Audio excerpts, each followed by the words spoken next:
Welcome back, everybody. FinTech is what we're diving into today. Ooh, fintech. Yeah, we're going to see if it's really changing the world or just a bunch of hype. And, Yeah. you sent me some really interesting stuff, like articles about those mobile payments, Hmm? the ones that are popular in, like, developing countries. Right. But then also, like, all this stuff about, the future of finance and, like, decentralized finance and all Yeah. that. Yeah, What's interesting to me is how fintech isn't this like separate thing anymore. right. It's really a part of our everyday lives now. I mean, think about it. Like Yeah. when you pay with your phone, you're using fintech. Oh, yeah, for sure. When you're managing your investments online, Yep. or even just like comparing insurance quotes, it's all fintech. Yeah, okay, so it's everywhere. Yeah. But is it, like, actually changing things? I Yeah. think that's the big question. Right. Like, let's start with digital payments. Okay. I mean, that's something we all use probably, like, multiple times a day. Mm. Remember when we used to, like, fumble around with cash? Yeah. Feels like ancient history. I know. But is this just, like, convenience? Yeah. Or is there something bigger going on? I think if we zoom out a little bit, digital payments are really about like shifting control and access. Okay. Especially in places that don't have a strong like traditional banking system. Mm-hmm. Mobile payment platforms have been huge. Like millions of people have joined the formal financial system because of them. That's a really good point. It's easy to just think about, like, how fast you can buy your coffee. Yeah. But it really is a much bigger impact than that. Yeah. But what about, like, getting loans? Okay. That's where things get a little bit trickier, I think. Okay. Are these online lenders and crowdfunding sites, are they actually making it easier to get money? Mm-hmm. Or are they just creating new kinds of inequality? Yeah, that's a really important question. Who benefits from these systems? Right. I mean, they can definitely be helpful for borrowers who might not qualify for like a traditional loan. But there's also the risk of, predatory lending or like algorithms that are biased against certain groups. Yeah. I mean, more transparency would be great, I think, Yeah. on both sides, Yeah, Like who's getting the money and who's lending it, just to make sure it's actually fair. absolutely. Okay, let's move on to something a little bit less intense. What about robo-advisors? Okay. I've always been a little bit curious about those. It sounds very sci-fi to me, like robots giving you financial advice. I know it's interesting how they're challenging the traditional way of getting financial advice by automating everything and charging lower fees. Okay. They're making it much easier for more people to invest, especially like younger generations Makes sense. who maybe don't have a lot of experience with investing. Yeah, but are they missing out on, like, personalized advice? Can an algorithm really understand what I want and how much risk I'm comfortable with? Well, the technology is getting better all the time. Okay. A lot of robo-advisors now have some kind of human interaction, or they offer like hybrid models, so you can choose how much customization you want. That makes sense. So it's not just like a one-size-fits-all approach. Right. Okay, good. So let's talk about digital banking. It seems like every week there's a new app promising to be like the next big thing. It does. Are they really offering something new? Or is it just like the same old banking, but with like a prettier app? Well, some of them might just be about a better user experience, Okay. but a lot of them are built differently. Okay. So they can offer lower fees, higher interest rates, and just more innovative features than traditional banks, So it could be like a better deal for the customer. potentially. But what about security? Are these new platforms as safe as the big banks? I mean, I don't want my money just disappearing. Security is always a big concern. And while digital banks do use strong security measures, Okay. they also rely a lot on the user being careful, Yeah. understanding how to protect themselves online. Right. So it really highlights the need for digital literacy. So knowledge is power, especially with money. Exactly. But then there's this whole other technology that seems even more mysterious. Blockchain.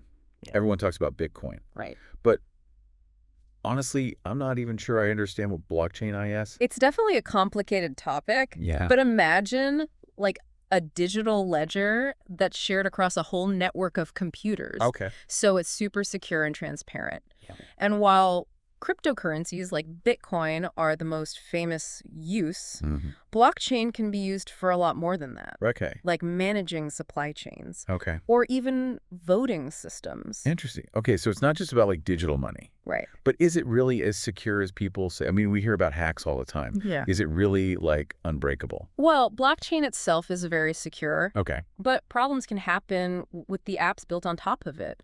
Right. Or with how people use it. Like any system, you need strong security, and people need to know how to use it safely. Makes sense. We were just talking about blockchain right before. Well, I guess we didn't really take a break. Yeah. But I'm curious about, like, what else it can do besides crypto. It seems like it could really change things. Yeah, it's interesting how it's starting to show up in places you wouldn't expect, like supply chains. Okay. By tracking products from where they're made to the store, blockchain can like verify if something's real Right. and prevent counterfeits and even help with like ethical sourcing. So it's like, you could actually see where something came from. Exactly. That's really cool.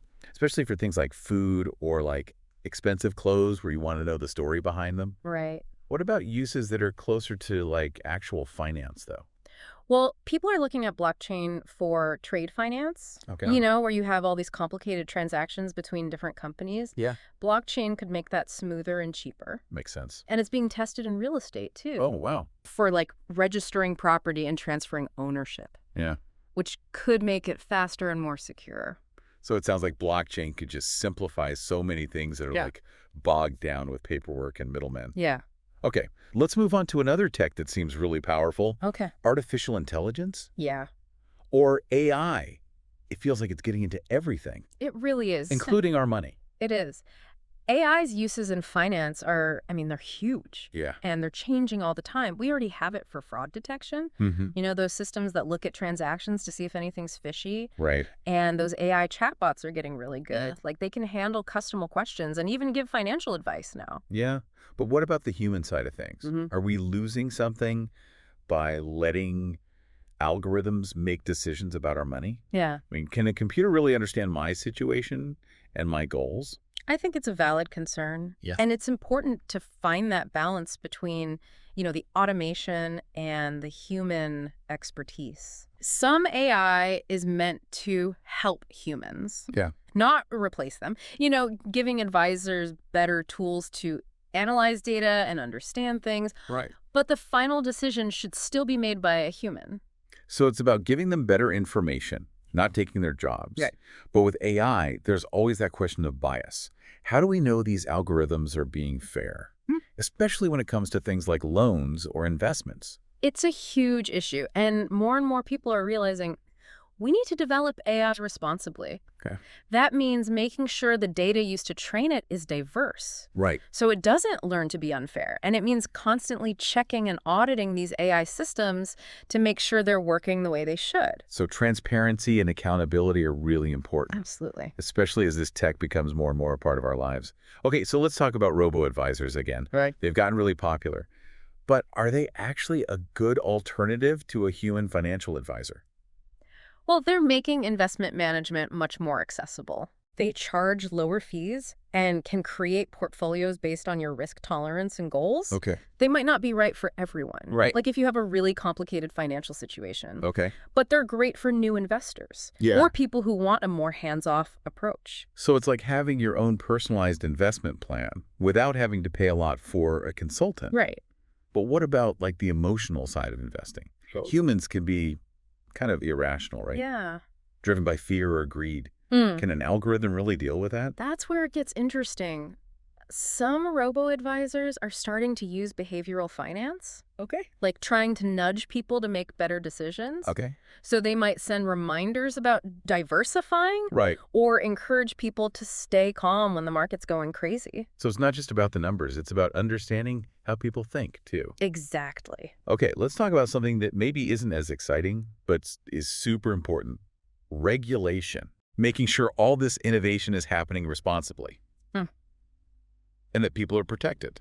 Yeah, you're absolutely right. Regulators all over the world are trying to figure out how to oversee this stuff. Mm-hmm. It's a tough balance. Right. You want to encourage innovation, but also make sure things are safe. Yeah, so what are some of the things they're most worried about? No. Data privacy is a big one. Okay. Fintech companies collect so much information about us. Right. We need to make sure that data is being used responsibly and kept safe. Yeah. Cybersecurity is another issue. Right. If there are vulnerabilities, hackers could steal sensitive information. And of course, preventing financial crime, Right. like money laundering and fraud. Digital transactions can be tricky to track. Sounds like they have a lot on their plate. They do. It's a constantly moving target. Yeah. As new tech comes out, new risks pop up. Okay, well, let's switch gears a little bit. Okay. I want to talk about open banking. Okay. It sounds like it could be a game changer, Mm. but I'm not totally sure what it is. Basically, it's about giving you more control over your financial data. Okay. It lets you share your banking information with other companies securely Right. through ATIs. And that opens up all sorts of new possibilities for financial services and apps. So it's like breaking down the walls between different banks and letting me choose the services I want. Exactly. That sounds pretty cool, but are there any downsides? Like, I'm a little hesitant to share my info with so many companies. Security and privacy are definitely valid concerns. Yeah. It's crucial to have strong regulations and security standards in place. Right. And people need to be educated about how to choose trustworthy providers and understand the risks. Right. Knowledge is power. Always. But if it's done right, open banking could really shake things up, make things more competitive, and put the customer first. That's the goal. And we're starting to see some really cool innovations come out of it, Okay. like personalized financial tools and seamless integration between different services. It's definitely something to keep an eye on. Yeah, for sure. Okay, so we've been talking about all these advances in fintech like blockchain and AI and open banking. Yeah. But I think it's easy to get lost in the technical stuff. Yeah. What I want to know is, like, how is this actually helping people? Mm-hmm. Is fintech really making a difference in the real world? I think that's the real test for any technology. And with fintech, we are seeing a real impact, Okay. especially when it comes to financial inclusion. Right. For millions of people who don't have access to traditional banks, Right. fintech is giving them a way to participate. We talked about mobile banking earlier. It's amazing how much a smartphone can change things. It really is. But what about people who don't even have a smartphone or good internet? How does fintech reach them? That's where the innovation comes in. We're seeing new solutions that use simple phones Okay. or even work offline Wow. to bring financial services to remote areas. That's great. Like some platforms use text messages to send money or give access to small loans. So they're finding ways to bridge that gap. That's between the digital world and the real world. Mm. But beyond just basic banking, how is fintech helping people manage their money better? Well, there are a lot of new tools that are designed to help with that. Mm-hmm. Budgeting apps that track your spending and give you personalized advice Mm-hmm. are getting really popular. Mm-hmm. And there are platforms that help you automate your savings Oh, cool. so you can set goals and actually reach them. It's like having a personal finance expert right there in your pocket. Right. But for people who want to start investing, is fintech making that easier too? Definitely. Those robo-advisors we talked about are a great example. They offer investment management at a much lower cost than traditional advisors. Mm-hmm. So people with less money can start building a portfolio. It's all about making it easier to get started Exactly. and giving people more control over their financial future. Mm-hmm. But there's another side of fintech that I find really interesting, the potential for social impact. Are there examples of how these innovations are being used to solve bigger problems? Absolutely. Fintech is playing a role in sustainable finance, Okay. making it easier to invest in renewable energy or companies that are doing good for the environment and society. Interesting. And it's also being used to make it easier to donate to charities and support social enterprises. So tech can actually be a force for good. It can. Not just for individuals, but for the whole world. But like any powerful tool, there are risks. Right. What are some of the things you worry about as fintech keeps growing? One concern is that some people will be left behind. Okay. If they can't keep up with the technology, we need to make sure these solutions are inclusive, Right. accessible to everyone, no matter their tech skills or how much money they have. Yeah. So it's not just about making things efficient. It's about fairness, too. Exactly. Anything else that keeps you up at night? I think the other big challenge is figuring out how to regulate all of this. Yeah. Fintech is changing so fast and blurring the lines between different industries. Regulators are struggling to keep up. Finding the right balance between encouraging innovation and protecting people is really difficult. It's a tough job, for sure. But even with the challenges, it's clear that fintech is a major force. Mm-hmm. It's changing how we think about and interact with money. And that change is only going to accelerate. It's an amazing field to be watching right now. There are definitely risks, but also so much potential for good. Well, I think we've given our listeners a lot to think about. From making financial services more accessible to helping people make smarter decisions, fintech is really transforming how we deal with money.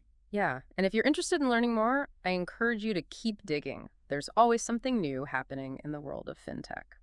Well, that's all the time we have for today. Thanks for joining us on this deep dive into the world of financial innovation. Yeah, thanks for having me. And until next time, stay curious.